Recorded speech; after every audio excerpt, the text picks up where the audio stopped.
बयान देने पे अगर पैसे मिल रहे होते तो सबसे ज़्यादा अमीर जो है वो पाकिस्तानी आवाम होती, जो कुछ भी जाने बिना जो है वो लोगों को बयान देने में लगी रहती है, जबकि वो चीज़ उन्होंने खुद बिल्कुल भी एक्सपीरियंस नहीं की होती। तो आज मैं आप लोगों के साथ शेयर करूँगी how I loose 4 kg in 15 days, जो कि मुश्किल है लेकिन नामुमकिन नहीं है। थोड़ा आप लोगों को अपने साथ जो है वो स्ट्रिक्ट होना पड़ता है, फ़ास्ट फूड ये सब चीज़ें छोड़नी पड़ती हैं। 15 डेज़ के लिए अपनी लाइफ स्टाइल बिल्कुल चेंज करना पड़ता है। अगर आप लोग रात में सोने के आदी नहीं हो, तो जो लोग रात में सो जाते हैं और वक्त पे खाना लेते हैं उनके लिए तो ये डाइट प्लान बहुत ईजी है, बट मुझ जैसे लोग इंसानों के लिए बहुत मुश्किल है, जिनको रात में जागने की आदत हो, जिनकी रूटीन जो है वो ख़राब हो और वो अच्छी लाइफ स्टाइल पर ना चल रहे हों। वेल PCOS, मुझे PCOS है, जिसकी वजह से आई सर्वाइव्ड अ लॉट, और मेरा PCOS बहुत ज़्यादा बिगड़ चुका है, जिसके लिए मैं काफ़ी ट्रीटमेंट भी ले चुकी हूँ, लेकिन यकीन करें कोई ट्रीटमेंट मेरे काम नहीं आया।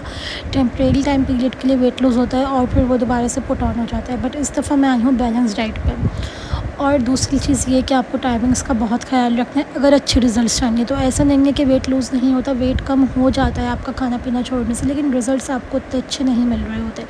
वर्कआउट और 10 के स्टेप वॉक से आपको बहुत अच्छे रिज़ल्ट्स मिलते हैं।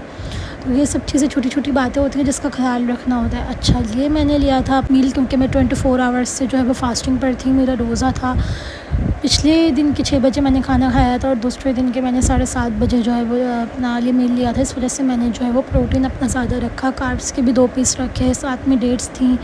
कहवा मैंने पहले ही पी लिया था, जो कि मेरी मॉर्निंग ड्रिंक होती है, जो मैं नॉर्मली सुबह में नाश्ते से पहले लेती हूँ 15 मिनट पहले। अच्छा, लिए मैंने बनाया था 1 मुट्ठी के करीब आपने चिकन ले लेनी है, उसमें अपनी मर्ज़ी से जितनी वेजिटेबल्स डालनी है, जो स्पाइसेस ऐड करने हैं करें। सॉसेस का थोड़ा ख्याल रखना है कि सॉसेस कम क्वांटिटी में यूज़ करनी है। अच्छा, राइस मैंने ले लिए थे क्योंकि ब्राउन ब्रेड का मैंने एक ही पीस लिया था।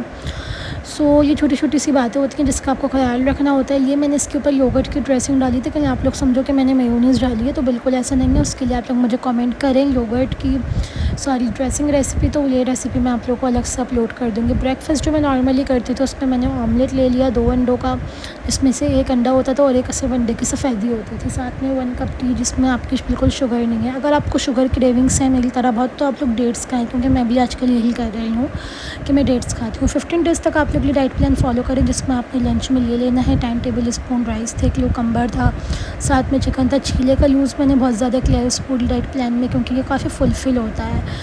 तो आप लोग अगर PCOS से सर्वाइव कर रहे हो तो लोगों की बातों को बिल्कुल भी आप लोगों ने नहीं सुनना, क्योंकि सबकी बॉडी टाइप जो है वो बिल्कुल डिफरेंट होती है, सबके रिज़ल्ट्स अलग अलग आते हैं और लोग बहुत ज़्यादा बातें करते हैं। लोगों को इग्नोर करके आप लोगों ने अपने बैलेंस डाइट प्लान पे चलना है। रात को 7 बजे के बाद कुछ नहीं खाना है, सुबह 6 बजे के बाद जो खाना है वो खाएं, लेकिन मॉडरेट क्वांटिटी में खाएं। अगर ऐसी और वीडियोस चाहिए तो मुझे फॉलो करें।